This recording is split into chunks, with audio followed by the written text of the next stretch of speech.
ज्योति जी गुजरात से। राधे राधे। राधे राधे महाराज जी। महाराज जी, आपने बताया था कि जन्मदिन के दिन एकांत में मनन चिंतन करना चाहिए कि एक साल जीवन का कम हो गया और हमने भगवत प्राप्ति हेतु क्या किया। गुरु जी, कल मेरा जन्मदिन है। ईश्वर की कृपा और आपके आशीर्वाद से आत्म संतोष है कि बीते साल में नाम जप की शुरुआत हुई और तीर्थ यातन भी अच्छे सौभाग्य मिला। इसी तरह धर्म के मार्ग पर आगे बढ़ते रहे महाराज जी। हाँ ठीक है, भगवान का खूब नाम जप करो और जिस दिन जन्मदिन हो तो उत्सव मनावे। हम कह रहे हैं घंटा 2 घंटा कीर्तन करे, ठाकुर जी को भोग लगावे, 10-20 लोगों को पवावे, ऐसे मांगलिक उत्सव मनावे। जन्मदिन सफल ये है कि जिस दिन आपका जन्मदिन हो और आपके पास यदि 10-5 हजार रुपये आपके पास है कि हम लगा सकते हैं तो चले जाओ, ऐसी जगह चले जाओ जहाँ वयोवृद्ध आश्रम है, बूढ़े माता पिता सबके रहते हैं, वहाँ जाके उनको कपड़े दे दो, उनको अच्छे अच्छे भोजन दे दो, या अस्पताल चले जाओ, ऐसे मरीज की सेवा में कुछ पैसा लगा दो जिसके जीवन के सुख के काम में आ जाए, दवा के काम में आ जाए। ये खूब कीर्तन करो, 10-5 लोगों को भोजन पवाओ। ऐसे तो उत्सव मनाना हमें लगता है अच्छा, लेकिन जन्मदिन है, हैप्पी बर्थडे और शराब के गिलास लड़ रहे हैं तो हमें लगता है कि पूरा जीवन ही बर्बाद हो जाएगा। एक साल तो बर्बाद ही होगा। भगवान का नाम जब कर रहे, भगवान नाम कीर्तन हो रहा है, 2-4 संत महात्माओं को भोजन पवा दिया या अपने मित्रों को बुलाकर भोजन पवित्र पवा दिया, तो ये बढ़िया उत्सव ऐसे मनाना भी चाहिए। उत्सव 24 घंटे नाम कीर्तन रख ले, भगवान की कथा वार्ता रख ले, ये तो बढ़िया है। लेकिन हमको ये थोड़ा कम अच्छा लगता है कि पार्टी हो रही, शराब पी रहे, जीवों की हत्या करके मांस खा रहे हैं, बोले आज हैप्पी बर्थडे। हैप्पी क्या, तुम्हारे हैप्पी में 10 के गले कट गए, वो हैप्पी थोड़ी है। अच्छा, मदिरा पीना ये महत पाप है, हमारे शास्त्रों में इसका बड़ा निषेध किया गया है। तो कभी कोई ऐसी हैप्पी ना मनाए बर्थडे कि जिसमें शराब परोसी जाए, मांस परोसा जाए, गंदे लोग आकर खावें, ऐसा नहीं। नाम कीर्तन करो, अच्छे अच्छे पदार्थ बनाओ, सात्विक, भगवान को भोग लगाओ और ऐसे लोगों को पवाओ जिनको नहीं मिलता है।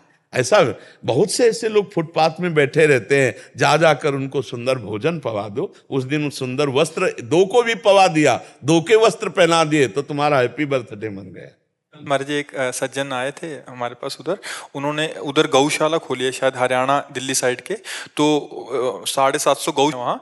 तो उन्होंने एक ऐसा किया था कि 56 भोग रखा है गऊ के लिए, जिनका भी जन्मदिन है उनके आसपास उन्होंने ऐसी पहल किया है कि आपका अगर जन्मदिन है तो यहाँ आके गऊ के बीच में मनाइए। उन्होंने अलग अलग पेड़े बनाए हैं उनके लिए, दाल की वो, फिर और बहुत अच्छा चारा, अलग अलग 56 प्रकार की डालियां हैं। नहीं, बढ़िया है, ऐसा करना चाहिए, करना चाहिए। गौ सेवा, संत सेवा, अतिथि सेवा, अनाथ सेवा, सब रूपों में भगवान है, बहुत सेवा के अवसर है, ऐसा करना चाहिए। हमें लगता है सबको अपनी कमाई से 1-2 रुपया महीने में जो जिसको जितना लाभ मिलता हो। पहले गांवों में भी एक गोलक रखी जाती थी मिट्टी की, और गरीब किसान आदमी ना, वो उसमें चंद रुपए जो भी उससे बचते, फिर वो सोचा जाता था कि किस आश्रम में पहुंचाया जाए, कहाँ पहुंचाया जाए, वो साध सेवा। हमें लगता है सबको ऐसा करना चाहिए, 2-4-10 रुपये डाल देना चाहिए, और वो जब एकत्रित हो जाए तो गौ सेवा में है, ऐसे अनाथ भगवान की सेवा में, ऐसे सेवा में लगाने से बड़ा लाभ मिलता है, शांति मिलती।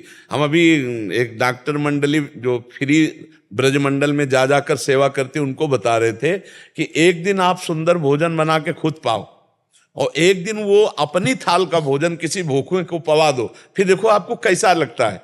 जिस दिन आप दूसरे को पवाओगे जो शीतलता मिलेगी वो अच्छा भोजन पाने पे नहीं मिलेगी जो दूसरे को पवाने से मिलेगी। तो कभी कभी ऐसा भी करना चाहिए, किसी का पेट भर देना चाहिए। अपनी भूख है ना, उसको हम सह लेंगे, उसको छोड़, दूसरे की भूख को हम, तो ये अब आज ऐसा हो रहा है कि दूसरे की थाली छीन कर हम खाना चाहते हैं, दूसरे के सुख को मिटाना चाहते हैं, इसीलिए दुख ही दुख प्राप्त हो रहा है। बढ़िया है, ऐसे बर्थडे मनाओ। अजीत कुमार जी। राधे राधे महाराज जी। महाराज जी, हम ईश्वर के साथ गहरा संबंध विकसित करने के लिए क्या कर सकते हैं और अपने जीवन में ईश्वर की उपस्थिति का कैसे अनुभव कर सकते हैं? सबसे पहला, भगवान की आज्ञा का पालन करना। भगवान स्पष्ट आज्ञा करते हैं, अनन्य चेता सततम यो माम स्मरति नित्यशः तस्याहम सुलभा पार्थ नित्य युक्तस्य योगिना। जो मेरा अनन्य चिंतन करता है, अनन्य चेता सततम यो माम स्मरति नित्यशः तस्याहम सुलभा पार्थ, जो हमारा भगवान का संबंध है वो जागृत हो जाएगा। भगवान उसके मानस पटल पर झलकने लगेंगे, उसको ये अनुभूति होने लगेगी कि भगवान मेरे हृदय में हैं, वो अनुभव करने लगेगा। पर शर्त है अनन्य चेता सततम यो माम स्मरति नित्य सा, नित्य निरंतर सतत भगवान का भजन, वो बड़ा कठिन हो रहा है। नित्य निरंतर सतत शरीर का स्मरण हो रहा है, नित्य निरंतर सतत भोगों का स्मरण हो रहा है, नित्य निरंतर सतत शरीर संबंधियों का चिंतन हो रहा है। कैसे भगवान की अनुभूति हो, कैसे भगवान हम में हैं, हम भगवान के हैं, ये कैसे अनुभूति हो? तो इसके लिए मानव जीवन मिला कि हम निरंतर साधन कर सकें। तो अब जिन्होंने यौवन अवस्था बाल्यावस्था से अभ्यास किया तो वृद्धावस्था में इस बात को समझ सकते हैं, अन्यथा नहीं समझ सकते, क्योंकि भोगों में जितनी बुद्धि लगाई गई वो सब भ्रष्ट हो गई।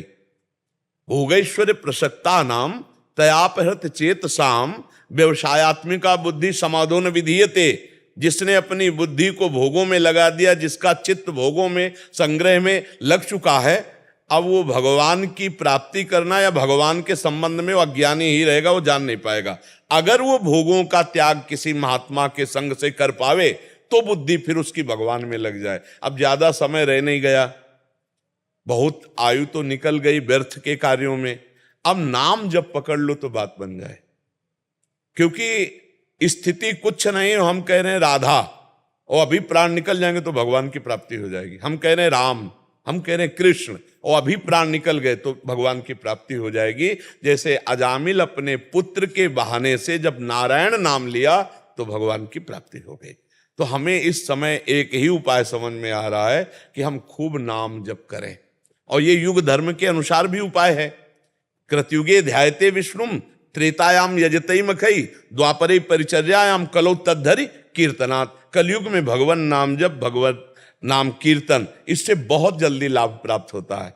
हाँ, कलयुग केवल नाम आधारा, सुमिर सुमिर नर उतरहि पारा। तो जो नाम आपको प्रिय हो वो नाम खूब जप करो तो भगवान की आज्ञा का पालन हो जाएगा। अनन्य चेता सततम यो माम स्मरति नित्य सा। तो भगवान के नाम का स्मरण, भगवान के रूप का ध्यान, भगवान की लीला कथा सुनना, भगवान के धर्म युक्त जो तीर्थ हैं, जो धाम है, इनके दर्शन करना, इसी से हमें भगवत प्राप्ति हो जाएगी। देखो आप धाम आए हो, नाम महिमा और रूप महिमा और भगवान की लीला कथा महिमा, इसमें चित्त को लगाना शुरू कर दो, आपको अनुभव होने लगेगा भगवान हमारे साथ है। पर अभी बहुत कठिन है, क्योंकि हमारे चित्त में बहुत से संस्कार घुस चुके हैं पीछे के जन्म में और इस जन्म में भी। पत्नी, पुत्र, परिवार, घर, मकान, नाना प्रकार की ममता का पुंज हो चुका है। भगवान कह रहे हैं जननी जनक बंधु सुत दारा, तन धनु धाम सुहृद परिवारा, सबकी ममता ताग बटोरी, मम पद मन ही बांध बर डोरी। अब ये काम हमें करना था कि सबकी ममता बटोर कर भगवान के चरणों में लगा ली थी, तो हम बटोरना तो और दूर रहा, फैला और दिया। अब पुकारे कि ना हम बटोर पाएंगे और ना हम भगवत प्राप्ति का साधन कर पाएंगे। जैसे ये अवस्था शरीर की है, अब आ जाए आप 2 घंटे 3 घंटे पद्मासन लगा के बैठे, असंभव। अब शरीर ऐसी स्थिति को, अब एक उपाय है नाम जप। नाम जप, राधा राधा राधा राधा, राम कृष्ण हरि, जो नाम प्रिय हो वह नाम जपने का अभ्यास करो। नाम जी है जपि जागे जोगी, राम नाम मणिदीप धर जी है देहरी द्वार, तुलसी भीतर और बाहरो जो चाह सुजियार। हृदय में और बाहर लोक में भी अगर आनंद प्राप्त करना चाहते हो तो जिह्वा पे नाम जपना शुरू कर दो, नाम जप से परम लाभ प्राप्त हो जाएगा। महाराज जी, आपको यूट्यूब पे सुनकर राधा राधा का नाम जप, हाँ, बस इसी से मंगल हो जाएगा, विश्वास कर लो आप अपने मुख से राधा। हाँ, राधा राधा तो चिल्ला ही रहे हो, राधा राधा पकड़ लो। थोड़ा खान पान संभाल लेना, खान पान बिल्कुल बैठ, हाँ, तो बस राधा राधा प्याज लहसुन भी छोड़ दिया। हाँ बस। लेकिन जब कहीं जाना पड़ता है उनको थोड़ा मुश्किल हो जाता है उनसे। हाँ, जाने आने में मुश्किल हो जाता है, लेकिन एक जगह और जाना है, जहां से लौटना नहीं है, तो उस मुश्किल को तो संभालो, नाम जब न छूटने पावे, बस ये ध्यान रखना। यहां से जाना भैया, कुछ पास लेके ले जाला, बड़ा खतरनाक देश है ये। मृत्यु लोग बड़ा खतरनाक है। कितना प्यार किया, पत्नी पुत्र परिवार, कोई साथ नहीं जाएगा और कभी नहीं मिल पाओगे एक बार बिछुड़ने के बाद। वो तुमसे कभी नहीं, तुम उनसे कैसा धोखा है यार। करोड़ों अरबों बैंक में जमा कर लो, दोबारा लौट के हिसाब ले आओगे, 25 पैसा तुम्हारे साथ ले जाएंगे।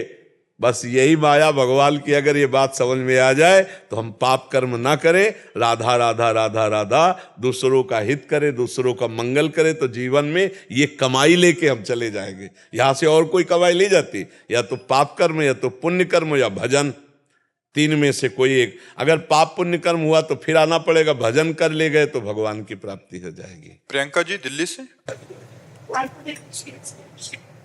गुरुदेव आपके चरणों में कोटि कोटि दंडवत प्रणाम। महाराज जी, आस्तिकता की आधारशिलाओं में श्री राधा बाबा ने लिखा है कि पागल कुत्ते के काटने पर तुरंत विष का असर नहीं होता, पर कुछ समय के बाद विष का असर होता है। इसी प्रकार संत की दृष्टि पड़ने पर मानव मात्र का कल्याण निश्चित है, चाहे समय जो भी लगे। महाराज जी इस पर प्रकाश दीजिएगा। देवर्षि नारद जी ने भक्ति सूत्र में कहा, मात संगस्तु दुर्लभो, फिर कहा अगम्यो, फिर कहा अमोघस्य। संत महापुरुषों का मिलना दुर्लभ है। भगवान की कृपा से संतों से मिलन होता है। अब मैं भाव भरोस हनुमंता, बिनु हरि कृपा मिले नहीं संता। तो संत मिल गए, पर लिखा है अगम्यो, उनका निर्वाह करना बड़ा कठिन है। यदि निर्वाह कर ले गए तो अमोघस्य लिखा है, निश्चित भगवत प्राप्ति हो जाएगी। निर्वाह करना, उनकी आज्ञा का पालन करना बड़ा कठिन है। प्रवचन सुन लेना, प्रवचन कर लेना, ये बहुत सरल है, लेकिन आचरण में उतारना बड़ा कठिन है। सामने कोई अधर्म युक्त भोग उपस्थित है और आपका मन न ललचाए, ये बहुत कठिन बात है। सामने रुपया की गड्डी आ रही, कोई पापी पुरुष, अधर्मी पुरुष दे रहा है, आप उसको ना लें, ये बहुत कठिन बात है। उपदेश करना बहुत सरल है, आचरण में उतारना बड़ा कठिन है। तो संत महापुरुषों की आज्ञा ही सबसे बड़ी सेवा है। आज्ञा समन सुसाहिब सेवा, उनकी आज्ञा पे चलना बड़ा कठिन है। अच्छा, अब चलने लगे उनकी आज्ञा पे, अब आपको 4 लोग ऐसे मिलेंगे कि उन्हीं पे अश्रद्धा करा दें, तो अगम्यो, निर्वाह कर। तीसरी बात, उनके कुछ ऐसे व्यवहार होते हैं जो अलौकिक होते हैं, जिनको हम नहीं समझ पाते हैं, तो हम मानसिक बुद्धि से देखकर उनमें अश्रद्धा भी कर सकते हैं। जैसे बीच सत्संग में रामकृष्ण परमहंस जी कभी कभी पकोड़ा मांग लेते, कभी ऐसे। वो अनासक्त महापुरुष हैं, बालवत चेष्टाएं हो रही। तो देवर्षि नारद जी ने लिखा है अगम्यो, निर्वाह करना बड़ा कठिन है, पर यदि निर्वाह कर ले गए तो अमोघस्य, निश्चित भगवत प्राप्ति हो जाएगी। तो दृष्टि प्राप्त होने का मतलब, जैसे हम देख रहे हैं इसे नहीं कहते। संतों की एक आंतरिक दृष्टि होती है, वो दृष्टि जिस पे लग गई, संकल्प बन गया कि आप तेरा तो उद्धार होना ही होना है, अब वो नहीं बच सकता, चाहे जहां भाग के चला जाए। अब वो उनकी दृष्टि उनके पीछे पड़ी रहेगी, और वो कभी गलत करने के सोचेगा तो जला देगी वो दृष्टि, और वो कांपने लगेगा, ना बाबा हम गलत नहीं करेंगे। तो वहां विनोद में कह रहे कि जैसे पागल कुत्ते की दृष्टि पड़ गई तो हजारों को छोड़ के काटेगा उसी पे जिस पे उसका निशाना सध गया, और जिसको काट लिया तो जब बादल गरजते हैं वर्षा आदि का संयुक्त, तो उसके अंदर वो ज्यादा विष चढ़ता है। ऐसे ही संतों की दृष्टि पड़ गई, और जब सत्संग मिला, शास्त्र स्वाध्याय हुआ, तो उसका धीरे धीरे रंग चढ़ा। तो आप सरिस चाहे सब पीना, फिर आप भी संत हो जाएंगे। भेष से ना सही, पर आपका आचरण संत हो जाएगा, आप भी भगवत प्राप्त हो जाएंगे। तो जो संतों का कथन है, मतलब जिसके पीछे लग गए। अब संत किसके पीछे लगते हैं? जो उनकी आज्ञा का पालन करता है, सेवा में हर कष्ट सहते हुए उनकी आज्ञा के पालन में। यही सेवा। सेवा का मतलब हाथ पैर दबा देना, कपड़ा लत्ता धो देना, ये सब एक अंग है। संपूर्ण सेवा उनकी आज्ञा का पालन है। पास में रहता हो और आज्ञा पालन न करता हो, लाभ नहीं मिलेगा। दूर रहता है, आज्ञा पालन कर रहा है, उसको लाभ मिल जाएगा। कभी कभी कहा नहीं जाता दीपक तले अंधेरा। तो अधिक प्रियता के कारण वो उनकी अवहेलना कर देते हैं, आज्ञा उल्लंघन तो नहीं लाभ ले पाते। या बाहरी सांसारिक लाभ, संत के पास सेव संतरा रुपया पैसा खान पान सामग्री आ रही तो उसका लाभ, तो वो आंतरिक लाभ नहीं ले पाएंगे। बहुत चीजें हैं, यदि हम केवल लक्ष्य रखें इनसे हमें भगवत प्राप्ति करना है और ये जो बोले वही मैं करूंगा, बस अब उनकी दृष्टि घसीट लोगे आप। दृष्टि घसीटना, अपनापन हो जाना कि अब तो तुम्हारा कल्याण पक्का है, पक्का निश्चय अब तुम्हारा कल्याण है, अब हम कल्याण करके छोड़ेंगे। अब ये जिद्दी स्वभाव संतों का उस जीव का कल्याण कर देगा, उनके पीछे पड़ जाएंगे। तभी किसी किसी को ऐसा लगने लगता है कि हम में कुछ है तभी तो हमारी तरफ इनका ज्यादा प्यार है। संतों का जैसे होता ना, नहीं नहीं, उनका कुछ देख के नहीं, उनका मन हो गया है भगवान से प्रेरित होकर तुम्हारा कल्याण कराने की। तो ऐसा बात बाबा ने उसमें लिखा है कि वो पीछे पड़ जाते हैं और उनका कल्याण करके ही छोड़ते हैं। ये संतों का एक स्वभाव होता है, ये संतों में एक प्रभाव होता है, पर उसका निर्वाह कर पाना बड़ा कठिन है। एक बार देवर्षि नारद जी एक देखा बहुत बूढ़ा दुकान में बैठा है और इधर उधर की बातें बक रहा है। नारद जी नजदीक गए और उनका कि भजन कर, मृत्यु नजदीक आ रही है, यही बस लड़कों को उपदेश कर रहा कैसे बेईमानी की जाए, कैसे धन कमाया जाए। अरे पूरी जिंदगी हो गई, अब बुढ़ापा तो संभाल ले भजन का। डांट के भगा दिया नारद जी को कि हमें तुम्हारे उपदेश की जरूरत। जो मोह में रत है ना, ममता रत सन ज्ञान कहानी, और अति लोभी सन विरति बखानी।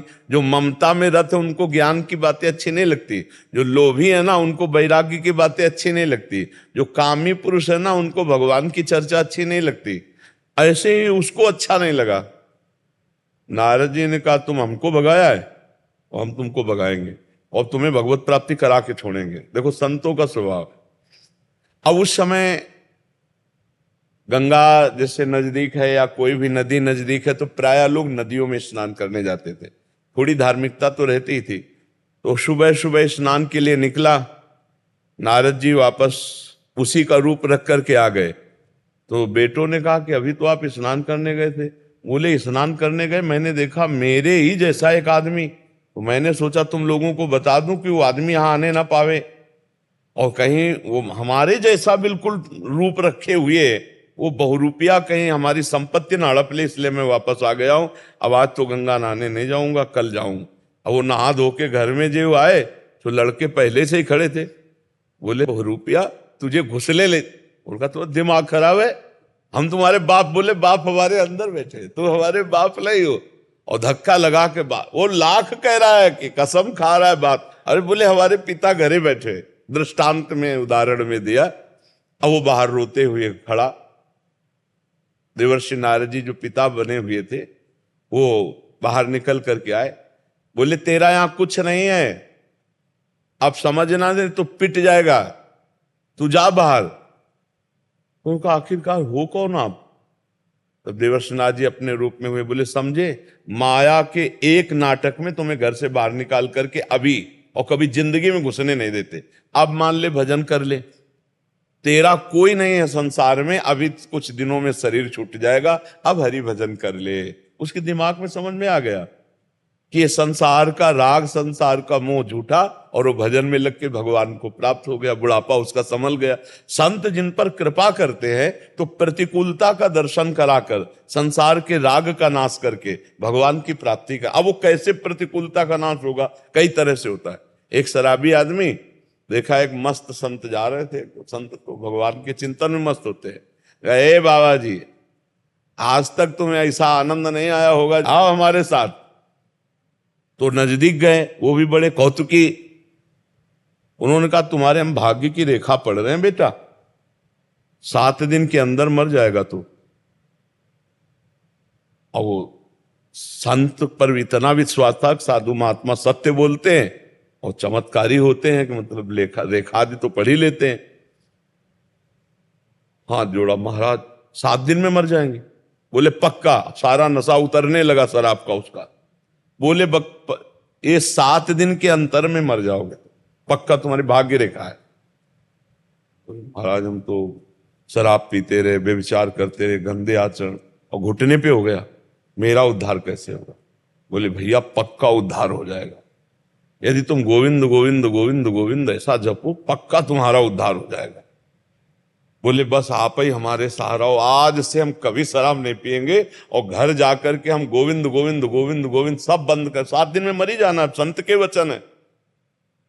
1 दिन 2 दिन 3 दिन भोजन छोड़ दिया, तो गोविंद गोविंद गोविंद गोविंद गोविंद गोविंद हरे मुरारे गोविंद गोविंद मुकुंद कृष्ण गोविंद गोविंद रथांग पाणे गोविंद दामोदर माधवेती गोविंद गोविंद रट लगा। क्योंकि अब पता चला ना, जब 7वां दिन आया तो बस वो सोच रहा था अभी मरे, क्योंकि 7 उतने में वो महात्मा गए, जो देखा स्वामी जी और चरणों में गिरा। 7 दिन हो गए गोविंद गोविंद जपते हुए, आज हमारा आखिरी जन्म, भले आ गए हो, अब आपके सामने प्राण निकले, आप ऐसा आशीर्वाद दो कि अब हमारा दोबारा संसार में जन्म ना हो। 7 दिन भजन कर रहा है ना, और उसको बहुत एकदम चरणों में गिरे। बोले बेटा सही बताए, तुम अमर हो गए, तुम मरोगे नहीं।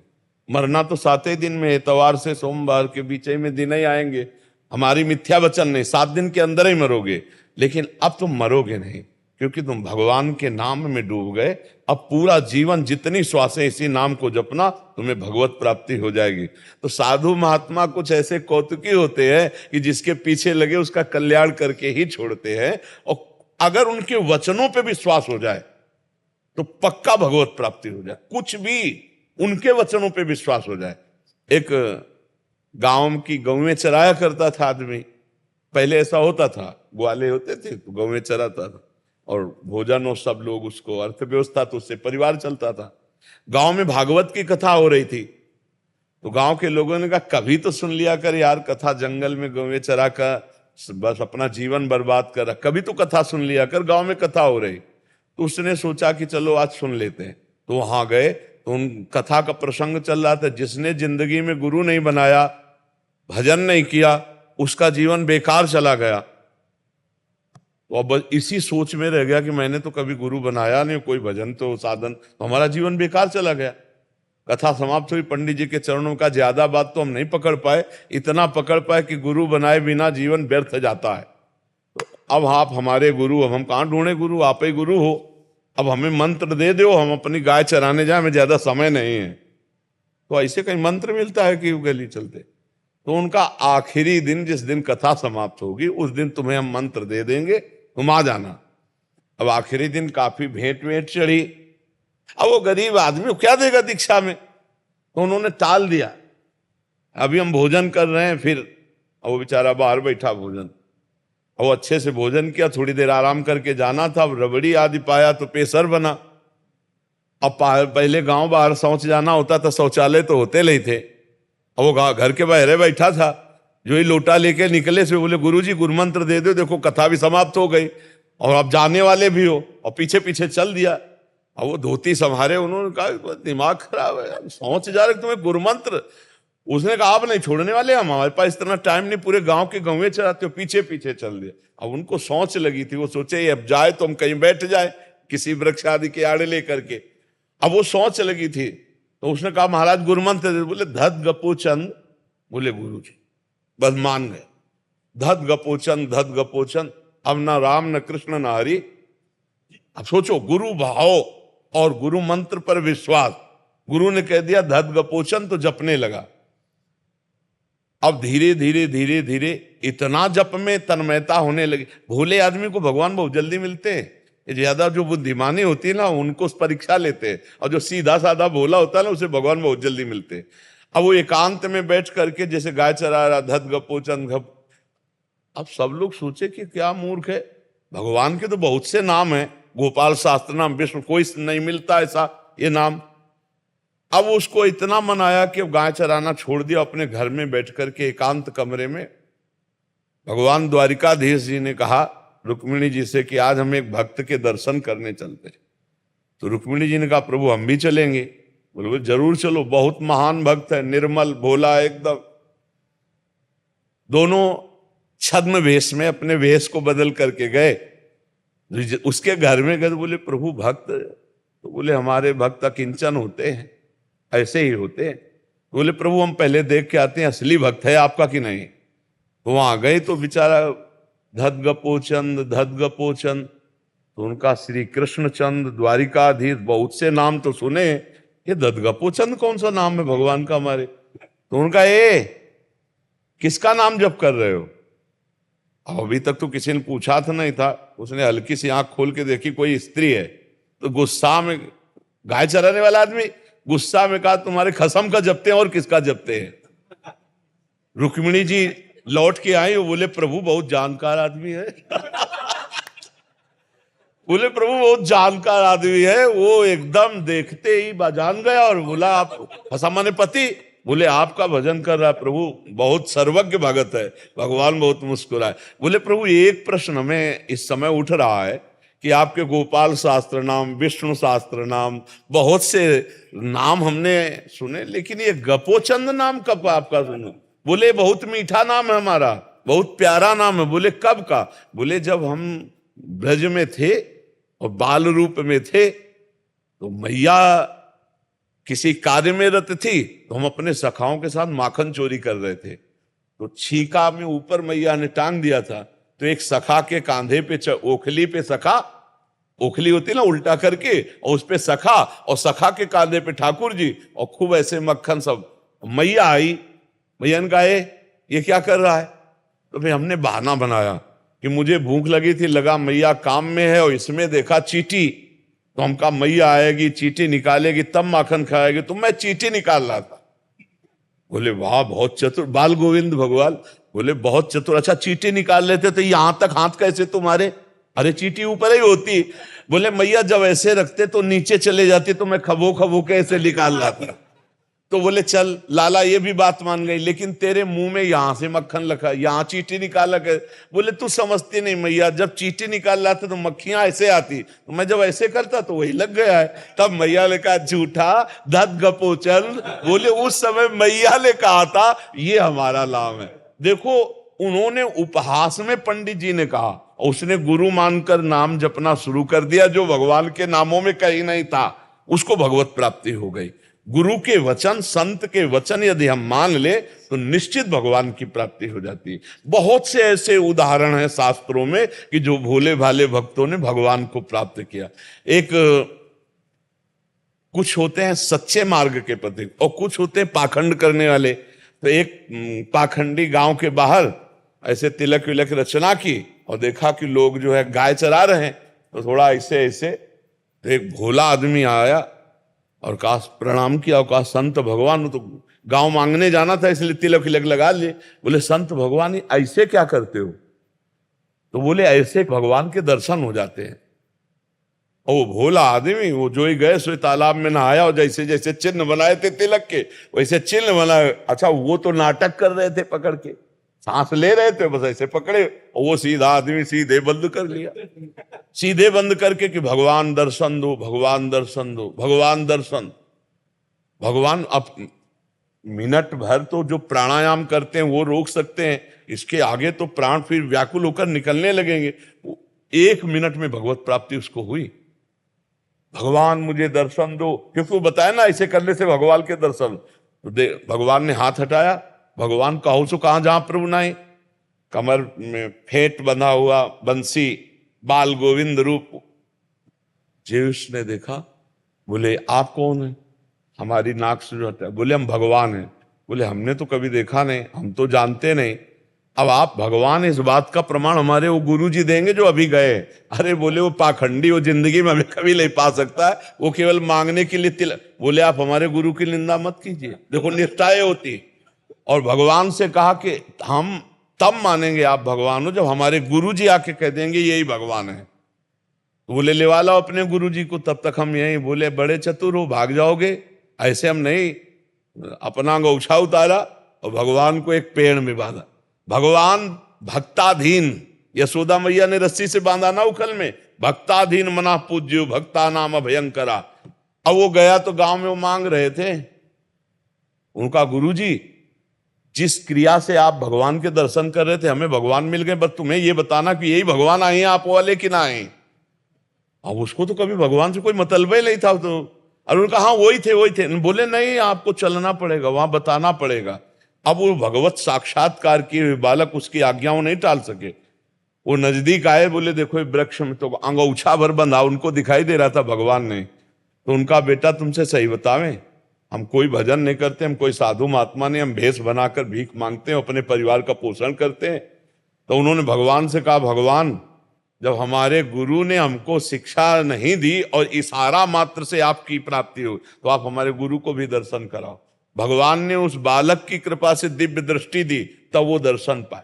कितने ऐसे प्रसंग भरे पड़े हैं कि भोले जनों को भगवान ने संत संग या कोई संत का नाटक भी किए, उसी के संग से भगवत प्राप्ति हो गई। तो संत संग बड़ा दुर्लभ है, भगवान की कृपा से प्राप्त होता है। और जब द्रव्य दीन दयालु राग हो तो साधु संगत, पर संतों पर विश्वास होना उससे दुर्लभ की बात है। और संतों की आज्ञा पालन कर लिया तो अमोघस्य निश्चित परिवर्तन हो जाएगा, निश्चित मंगल हो जाएगा। तो राधा बाबा बहुत उच्च कोटि के महापुरुष हैं, इसलिए वो शोध कर बात कह रहे हैं कि अगर संत संग हो गया, अब मोहि भाव भरोस हनुमंता, बिनु हरि कृपा मिले नहीं संता, जो प्रभु मोहि अनुग्रह कीना। अगर प्रभु ने एक बार कृपा कर दी तो कंजूसी थोड़ी करेंगे, अब वो भगवत प्राप्ति करा के ही छोड़ेंगे। संत संग का मतलब है इस जन्म में मेरा परम मंगल होगा, परम कल्याण होगा, तभी संत संग मिला है। नहीं आजकल तो संत तो कोई भी अपने आगे लगा लेता है, पर वास्तविक संत होना जो भगवान के निरंतर चिंतन में लगे हैं,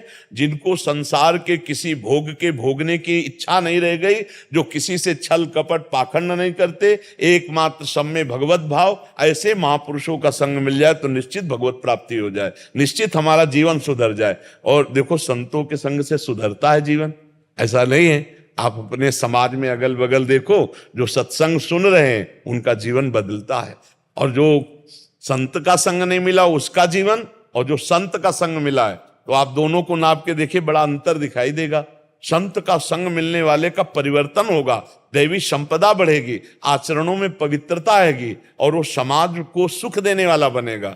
और जो संतों का संग नहीं किया तो फिर आसुरी भाव बना रहता है। मणित राव जी, श्री चिन्मयानंद स्वामी मठ से, राधे राधे महाराज जी, आपके चरणों में कोटि कोटि नमन गुरुदेव। गुरुदेव, भगवत गीता के दूसरे अध्याय में एक श्लोक आता है, विषया विनिवर्तन्ते निराहारस्य देहिना। इसमें अर्थात यद्यपि देहधारी जीव इंद्रियों के विषयों से अपने को कितना दूर रखे, लेकिन इंद्रियों विषयों को भोगने की लालसा बनी रहती। इसको सरल भाषा में महापुरुषों ने कहा है कि रस बल छुटे न जो विषय, सुख नहीं पावे कोय, तन छाड़े मन गही रहे, दूनों ही दुख होए। यहां बात जो कह रहे कि आपने विषयों का त्याग तो कर दिया। त्याग शब्द में, वैराग्य शब्द में और उपरति में भेद है। त्याग कहते हैं भोग की लालसा है, पर मैं भोगूंगा नहीं क्योंकि ये अधर्म है या मुझे भगवत प्राप्ति करनी है। अभी उसके अंदर लालसा है, अब डबल जलन है, भोगा नहीं और लालसा हृदय में है, तो वो विषयों का त्याग तो कर दिया, लेकिन विषयों की जो आसक्ति अंदर है वो भजन से छूटेगी। रस बल छूटे जो विषय, तब ही तो सुख होए, जैसे आतप को तप्यो, पावे सरिता तोए। जैसे धूप का तपा हुआ एकदम शीतल जल में जाके खड़ा हो जाए, ऐसी शांति मिलती कब? जब भजन बल से विषय त्याग होता है।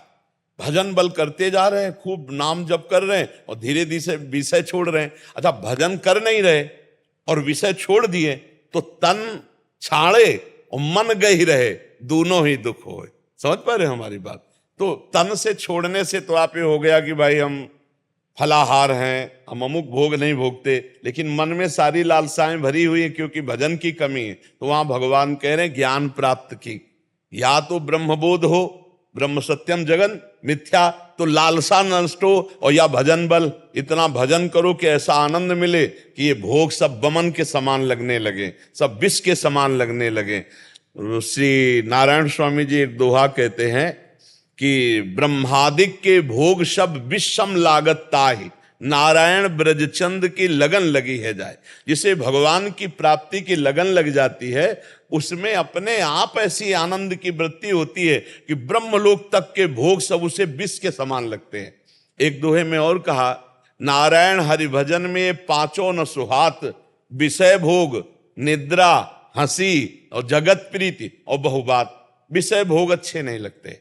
जो भगवान से प्यार करते हैं ना, नहीं खान पान ते भावे है, नहीं कोमल वसन सुहावे है, सब विषय लगे ते खारा है, हरि आशिक का मग न्यारा है। उसे विषय भोग अच्छे नहीं लगते, उसे बहुत प्रपंच की बात करना अच्छा नहीं लगता, रिश्ते नाते संसार बहुत बात, उसे चक नींद नहीं आती, थोड़ा सो करके अधिक भजन करने की, और उसे बहुत भोजन पाने का, अल्पाहार थोड़ा आहार पान, तो विषय भोग निद्रा हंसी हंसी मजाक अच्छा नहीं लगता, जगत प्रीति रिश्ते नाते अच्छे नहीं लगते, बहुत बात करना अच्छा नहीं लगता।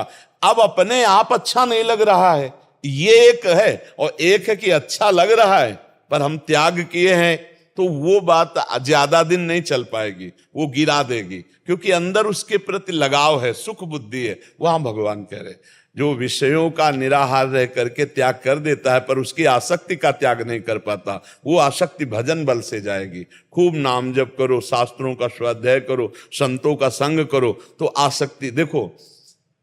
जैसे अब 2000 रुपए के हम आपको एक अटैची दे दें, 2000 के नोट, आपको बिल्कुल प्रसन्नता नहीं होगी। क्यों? आपको पता है व्यर्थ है, बेकार है, आएगा ना। ऐसे ही जब सच्चिदानंद से आनंद मिलता है तो यहां का हर सुख बेकार नजर आता, वो असली त्याग है जो बेकार की तरह त्याग। जैसे 2000 का नोट पड़ा हो, आप झुकोगे नहीं, लेकिन 500 का पड़ा हो तो झुक जाओगे, क्योंकि वो प्रयोग में आ रहा है, 2000 का प्रयोग में नहीं आ रहा है। तो ऐसे ही जो भजनानंदी है, वास्तविक जिसे भगवान का आनंद मिल गया, तो इस माया के आनंद की तरफ उसकी दृष्टि नहीं रहती। सच्चा त्यागी वो है, भले वो माया के बीच में है लेकिन उसकी दृष्टि ही नहीं है उधर। अब हम भले दूरी बनाए हैं लेकिन हमारी दृष्टि में वो सुख है, तो वो ज्यादा दिन टिकाऊ सुख नहीं, उसे दंभ कहा जाता है। अंदर से तो चाहते हो, बाहर से त्याग किए हो तो ज्यादा दिन नहीं टिक पाओगे, इसलिए भजन में लगो। अंदर की चाह मिटा दो, बाहर से भले पास बैठा रहे कोई फर्क नहीं पड़ता है। बाहर से हमारे पास सब विषय हो और अंदर से भोगने की चाह न हो, यही सच्चा त्याग है। अगर ये नहीं हुआ तो फिर नाटक ही हो जाएगा, फिर ज्यादा दिन वो टिक नहीं पाएगा। समझ पा रहे हो प्रभु? प्रियंका सिंह जी, नोएडा से। राधे राधे महाराज जी। महाराज जी, आपसे प्रश्न है कि मुझे अकाल मृत्यु से बहुत भय लगता है, जबकि ये जानते हुए कि सब प्रभु की माया है और जो वो चाहेंगे वही होगा, लेकिन अकाल मृत्यु से का, कैसी भी मृत्यु, मृत्यु से सबको भय लगता है। क्यों? मृत्यु से भय नहीं लगता। शरीर इतना प्रिय है, रिश्ते नाते इतने प्रिय हैं कि अब ऐसा लगता है कि अगर कोई भगवान है कृपा कर दे, ऐसे हमारा परिवार ऐसे, लेकिन ऐसा होना नहीं। इसका नाम मृत्यु लोक है, यहाँ तो मरना पड़ेगा भाई, जरूर मरना जरूरी है। यहाँ नहीं है, कोई बचा ही नहीं। आप देखो ना, अपने बाप बाबा चले गए तो अपने को भी जाना है, सब क्रम बाई क्रम, जब जिसका समय आया तब चला। अकाल मृत्यु होती है महत अपराधी की, जैसे किसी सोती हुई महिला का हत्या कर देना, गर्भ हत्या कर देना, ब्रह्म ऋषियों की हत्या कर देना, ऐसे जो महत पाप बन जाते हैं वो अकाल मृत्यु का रूप धारण कर लेते हैं। प्रारब्ध क्षीण हो जाता है और जीवन धारा को किसी न किसी मोड़ पर भारी से भारी दंड के रूप में वो फिर मृत्यु और दुर्गति होती है अकाल मृत्यु वाले की। तो अकाल मृत्यु से यदि डर लगता है तो पहली बात तो जिन्हें पापाचरण कहते हैं वो मत करना, और नाम जप करना, अकाल मृत्यु होगी ही नहीं, अकाल मृत्यु होगी ही नहीं। भगवान का नामामृत, भगवान का चरणामृत, ये अकाल मृत्यु नहीं होने देता। अकाल मृत्यु हरणम सर्वव्याधि विनाशनम श्री कृष्ण पादोदकम पीत्वा पुनर्जन्म न विद्यते। रोज चरणामृत पियो, भगवान का नाम जप करो, कोई पापाचरण मत करना, अकाल मृत्यु होगी नहीं। किसका प्रश्न है? हाँ, अकाल मृत्यु नहीं होगी यदि नाम जप करोगी और चरणामृत पियोगी, पाप आचरण नहीं करोगी तो अकाल मृत्यु नहीं होगी। और यदि कहीं महत पाप बन गए तो फिर साधु अवज्ञा तुरंत भवानी कर कल्याण अखिल के। महत पाप तत्काल दंड देता है, मार देता है। जैसे एक नाव बड़ी थी और उसमें 50 लोग बैठे हुए थे, तो उसमें 2 संत भी बैठे थे, एक गुरु और एक शिष्य, और 2 राज कर्मचारी जो तैनात थे उस एरिया में। वो उसमें उस समय आपने देखा होगा जो कोतवाली आदमी बाहर खड़े रहते हैं, उसमें चाकू लगी होती है बंदूक में, और वो तैनात रहते हैं। तो वो ऐसे दोनों राइफल लिए हुए थे वहां। तो साधु को तो कोई सात्विक पुरुष मानेगा, रजोगुणी पुरुष साधु को नहीं मानता। साइड से, तो अब जितनी जगह थी साइड लात मारा बूट उनके पैर में, और वो नंगे पैर थे, ऐसे हुआ साइड हो। अब वहां जगह नहीं थी इतनी तक, पूरी नाव भर वो कहीं जूता मारता, कहीं थप्पड़ मारता शिष्य को। गुरु तो निरपेक्ष बैठे हुए थे, अब साधु क्या करे। और शिष्य शांत भगवान का स्मरण कर रहे थे और बार बार कह रहे थे कि तुम मुझको मार रहे हो, लेकिन तेरे मारने वाला जो तैयार है तुझे दिखाई नहीं दे रहा। हम कई बार ग्रामीण भाषा में कहते हैं दुखिया को न सताइए, दुखिया देगा रोए। और जब दुखिया के मुखिया सुने तो तेरी गति क्या होए। अब वो बूट पहने, राइफल लिए, अपने राब में सैकड़ों बार टॉर्चर किया नदी पार होते होते।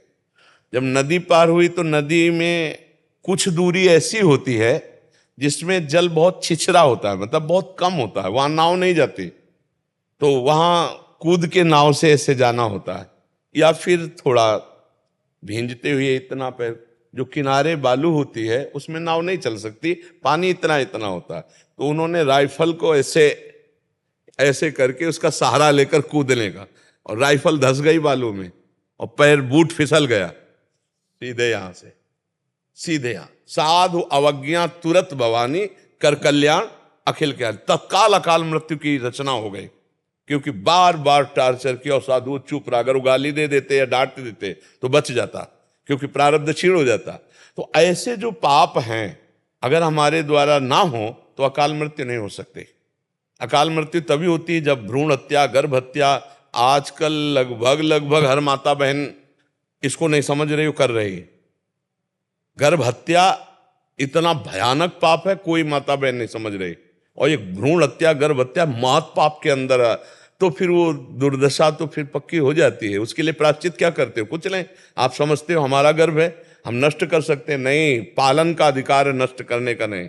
नष्ट कर, देखो सरकार विरोधी है कि नहीं इस बात की। आप अपने शरीर का पालन कर सकते हैं, नष्ट नहीं कर सकते। नष्ट करने की बात अगर पता चल जाएगी ना तो आपको सजा मिल जाएगी, आपके शरीर नष्ट करने की सजा मिल जाएगी। आप इसका प्रयोग कर सकते हो लेकिन आप इसे नष्ट नहीं कर सकते, समझ रहे हो ना। ऐसे भागवतिक विधान में भी है।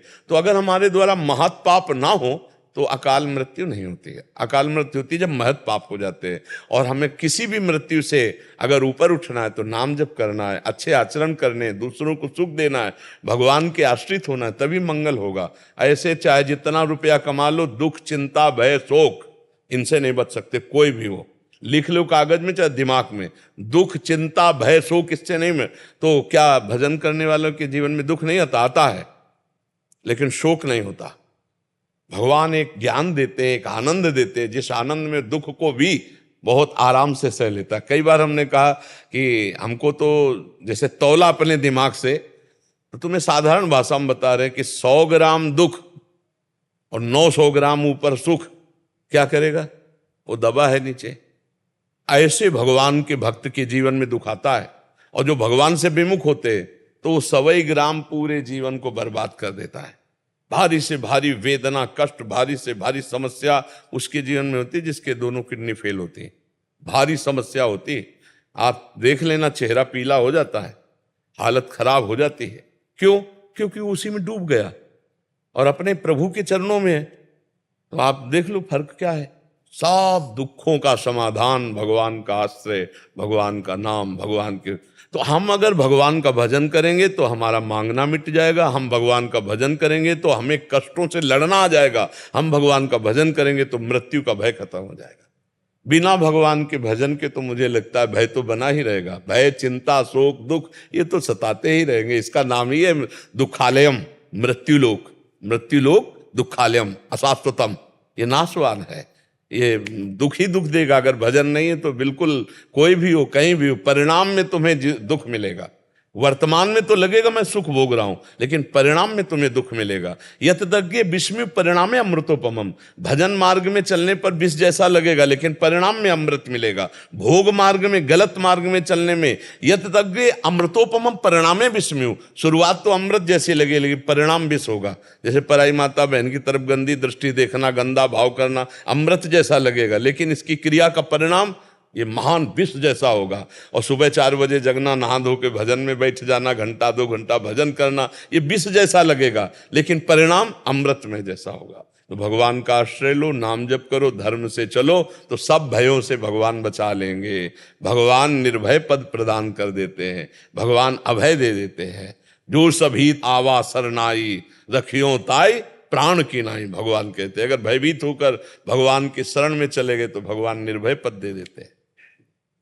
महर्षि, आप एक डॉक्टरों की टीम है एक, ये ब्रिज में जितने साधु संत जिन जो इनका अर्थादि की व्यवस्था ना हो उनकी सेवाएं करते हैं, अपने अपने समय निकाल के संडे वाले दिन या कोई ऐसा हॉलीडे हो उसमें आते हैं और कहीं कैंप लगाते हैं, और जहाँ जगह जगह ब्रिज के अलग अलग क्षेत्रों में बहुत वहाँ दवाइयाँ उनको मुफ्त। हाँ, सब अपने लिए अर्थ कमाई करने के लिए डॉक्टर बनते हैं, वो तो बढ़िया ही है भाई, व्यापार जीवन उद्देश्य जीने का। लेकिन ये जो आप कर रहे हैं इसे परमार्थ कहते हैं, इसे स्वार्थ नहीं कहते। और परमार्थ वाले का स्वार्थ भगवान पूर्ण करते हैं। उनको योगक्षेमम वहाम्यम वो देखते हैं। आप दूसरों को सुख देने की भावना में जितना दृढ़ रहेंगे भगवान उतना आपको सुख देंगे। और जो दूसरों को दुख देता है, अब जैसे कुछ डॉक्टर अर्थ की लालच वृत्ति में आकर कुछ ऐसे कार्य करते तो आप सुनते हैं बहुत तरह से उनका अपमान भी होता है।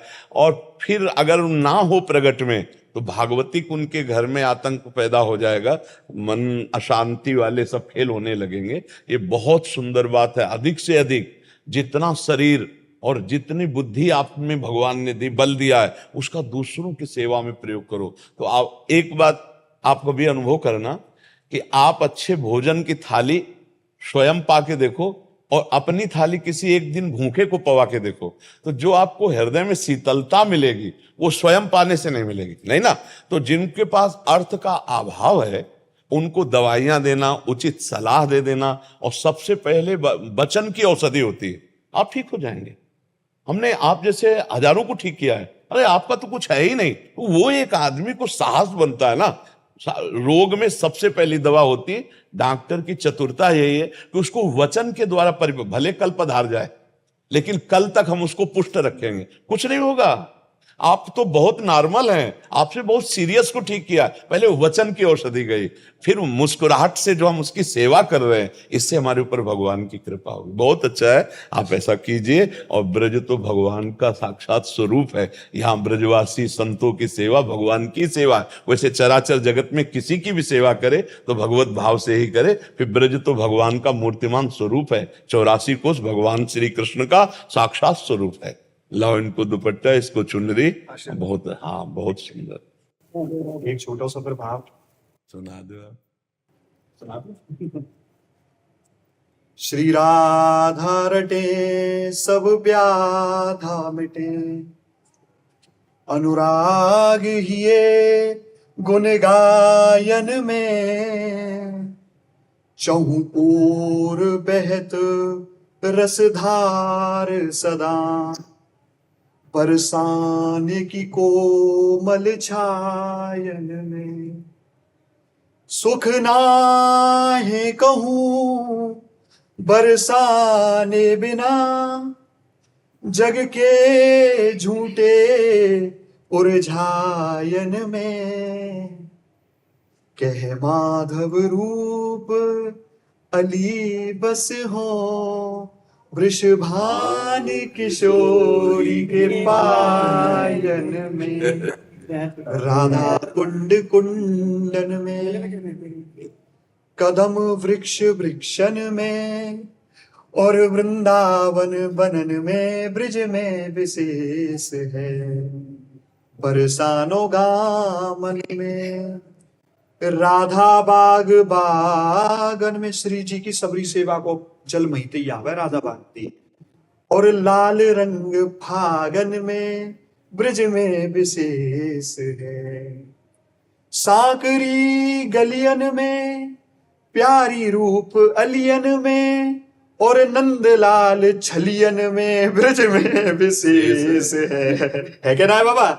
माधव प्रभु रूपन में, यमुना स्वरूपन में, श्री राधे ब्रिज भूपन में ब्रिज में विशेष है। राधे ब्रिज भूपन। बरसानो सरसानो तीनों लोकन हुने जानो, गुण गावत है जमानो, जरूरत क्या प्रमाण की। कदमन में तीर्थराज, पीछे बने अनूपवार, प्यारी प्यारी शोभा लागत तुलसी के विरमान। देख के अखंड ज्योत मदन मन प्रंदित हो, बिछी रहे छवि चार चांदनी बितान की, नहा रूप निधि कर रमा रूप रिद्धि कर, आन बैठी गद्दी पर बेटी वृषभानी की।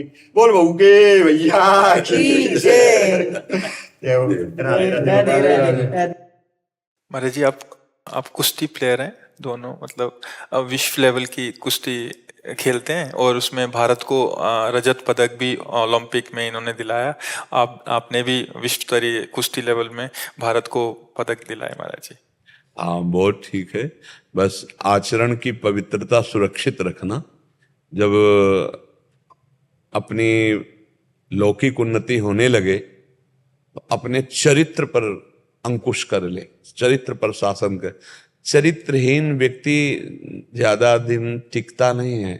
उसका यश, उसकी महिमा, उसका बल, तो ये देह बल, बौद्धिक बल से सुरक्षित रहे, चरित्रहीनता ना आने पावे, बेविचार प्रवृत्ति न जागृत होने पावे। और माता बहनें जितनी भी है, चाहे जितना नजदीक संग हो, पर जहां पाणिक ग्रहण संस्कार हुआ है अगर गृहस्थी में है, तो उसके अलावा फिर चरित्र पावन रखना, फिर कभी कोई तुम पर अंगुली नहीं उठा पाएगा। तो अगर आप चरित्रहीनता करेंगे तो फिर आपका जीवन आगे चल करके उन्नति से पतन में चला जाएगा। और चरित्र पक्का तो फिर प्रायः कुश्ती लड़ने वाले हनुमान जी को आदर्श मानते हैं। नहीं मानते? क्यों मानते हैं? क्योंकि वो चरित्रवान है, वो ब्रह्मचारी हैं। और देखो इसमें ब्रह्मचर्य बहुत काम करता है। आप चाहे जितना बलिष्ठ भोजन पालो, अगर ब्रह्मचर्यहीन हो तो पछाड़ने की ताकत नहीं रहेगी। पछाड़ने की ताकत ब्रह्मचर्य में होती है। एक अद्भुत जोश होता है कि आप अपने से डेढ़ा वजन वाले को टांग सकते हैं, ब्रह्मचर्य में ताकत होती है। तो ब्रह्मचर्य उचित, हम ये नहीं कह रहे कि अखंड, उचित ब्रह्मचर्य, क्योंकि गृहस्थी में जाना है या गृहस्थी में हो, पर पराई माता बहनों की तरफ के लिए तो बिल्कुल कसम खा लो, वो तुम्हारे लिए जहर है। तो इसलिए इस बात से बचे रहना, चरित्रहीनता ना आने पाए। और अपनी नियत संख्या का जो व्यायाम है वो बढ़ना चाहिए, कम नहीं होना चाहिए। जो हमारा मतलब हम 40 मिनट दंड लगाते हैं, 40 मिनट बैठक लगाते हैं, 1 घंटा हम वर्जिश करते हैं अलग से, तो हमें वो सब करना है। नित्य दिनचर्या में जो पहलवान प्रमाद युक्त हो गया कि अखाड़े में जाना तो थोड़ी तैयारी कर ली, नहीं तो ऐसा वो पहलवान नामी नहीं हो सकता। प्रमाद नहीं आना चाहिए, अपनी दिनचर्या फिट होनी चाहिए। एक बार की हम तुम्हें घटना बताते हैं। कुड़नी है कानपुर जिले में, तो वहां दंगल था, तो यहाँ मथुरा के हरशंकर बाबा गए हुए थे। आप लोगों ने नाम नहीं सुना होगा, क्योंकि इस समय वो संत वेश में रहते थे, मथुरा के थे, उनके गुरु जी साथ रहते थे। एक झाम झोला पहने रहते थे, नेत्र नीचे रखते थे, और जब चलते थे तो कोई न कोई ग्रंथ ऐसे सामने, चाहे हनुमान चालीसा ही हो, ऐसे रख के ऐसे चलते थे, किसी को देखते नहीं थे। जब वहां पहुंचे कुड़नी में, तो ऐसे साधारण कपड़ों में पहलवान जब लंगोट पे आता है तब असली स्वरूप दिखाई देता है, नहीं तो ऐसे। तो उनको ऐसे समझो, उस समय 70,000 रुपए इनाम लगाया गया हरशंकर बाबा का। 40-45 वर्ष पहले की बात कह रहे हैं। 70,000 रुपए। 5-6 पहलवान गए ऐसे, तो उनका 5-6 में पहले आप देख लो, तो उनका अगर इतने तुम में क्षमता नहीं थी तो अखाड़े में कैसे चढ़ गए। भाई इतना कहना था कि बाबा ऐसे पकड़ते थे और एक हाथ से मारते थे तो मुंह भरा गिरता था, और ऐसे पकड़ के जब वस्त्र उठाया तो जानते हो कहते बोले थे कि अयोध्या का, मथुरा का माना हुआ शेर इस समय दहाड़ रहा जिसको। तो ब्रह्मचर्य का बाबा का वो प्रताप था। ब्रह्मचर्य में बहुत ताकत है। तुम लोग ब्रह्मचर्य पर थोड़ा ध्यान देना और पराई माता बहनों की तरफ देखना मत, तो इस लोक में भी उन्नति होगी, परलोक की भी उन्नति होगी। ठीक है। और हमें बहुत अच्छा, हमें वीर रस बहुत अच्छा लगता है। हाँ, हमारी किडनी खराब है ना, नहीं हम 45 मिनट दंड बैठक मारते थे। अच्छा, आपको किडनी खराब लगते हैं हम? हाँ तो ये ब्रह्मचर्य अगर आ जाए और संयम से व्यायाम किया जाए तो बड़ा लाइन सबको मेवा का प्रसाद दे और दुपट्टा दे, इनको खूब अच्छे से जीवन को चला। ओलंपिक गेम होता है महाराज जी, ओलंपिक गेम होता है जो विश्व स्तरीय का सबसे ऐसा गेम होता है, उसमें भारत को रजत पदक दिलाया आपने दिलाया था। हाँ, बहुत ठीक, बहुत सुंदर। मतलब आप समझो कहीं कहीं खेले ही सही, पर पूरा भारत आपके साथ है। हार और जय आपके नाम पर होगी। बोले भारत विजयी हुआ, भारत हुआ ना, आप विजयी हुए तो पूरा भारत हुआ। भारत में हम सब हैं, हम सबके गर्व हो आप। हाँ, अपनी दिनचर्या में मस्त रहो और संयम से रहो। जैसा अभ्यास करोगे वैसे पुष्ट होते चले जाओगे। अभ्यास बहुत बड़ी चीज है, बहुत बड़ी चीज है। अभ्यास में बहुत बड़ा दम है। और हमारा अभ्यास और ब्रह्मचर्य अगर दोनों मिल जाएं तो कुछ भी कर सकते हो। आप सच्ची मानना, ब्रह्मचर्य में अमोघ शक्ति है। पर ब्रह्मचर्य रोकना थोड़ा कठिन होता है, नहीं? हाँ, वो जब अपने स्वरूप में आता है तो और को ललकार के परास्त कर सकते हो, लेकिन उसको नहीं, वो तुम्हें जरूर परास्त करे। उस जगह अपने को संभाले, काम क्रोध आदि लोभ आदि। देखो, कई ऐसे नवीन पहलवान उठते हैं और क्रोध को नहीं संभाल पाते तो ऐसी घटना कर देते हैं कि जेल में चले जाते हैं, जीवन बर्बाद हो जाता है। तो क्रोध को भी संभालो और काम को थोड़ा नाम जप करते हो? आप बता दीजिए। नाम जप जरूर करो यार। मंत्रों में, अक्षरों में पावर होता है। राम जपो, कृष्ण जपो, हरि जपो, राधा जपो, नाम जप करो, अपने आप पूरे विश्व का मंगल होगा। जब हम नाम जप करते हैं तो सर्वे भवन्ति सुखिनः सर्वे सन्तु निरामया, इससे सबका कल्याण हो जाएगा। सुमिर पवन सुत पावन नामो, अपने बस करी राखे रामू। राम राम जप करके राम जी को अधीन कर लिया हनुमान जी ने। आज से नाम जप करो, ठीक है? जो नाम प्रिय हो, राम कृष्ण हरि राधा, जो नाम प्रिय हो, 10 मिनट ही चाहे जपो, जपो जरूर। हमसे मित्रता की है, हमारे पास आयो तो नाम जप, ये तुम्हें बचाएगा, ये तुम्हें क्रोध से बचाएगा, गलत आचरणों से बचाएगा। क्या जपोगे आप? जी आप ही बता दें। देखो, हम तो आशिक हैं राधा राधा राधा राधा राधा राधा। 10 मिनट ही चाहे जपो, आप 10 मिनट जपो, धीरे धीरे बढ़ा लेना, ठीक है? राधे श्याम, राधे श्याम, धन्यवाद, धन्यवाद।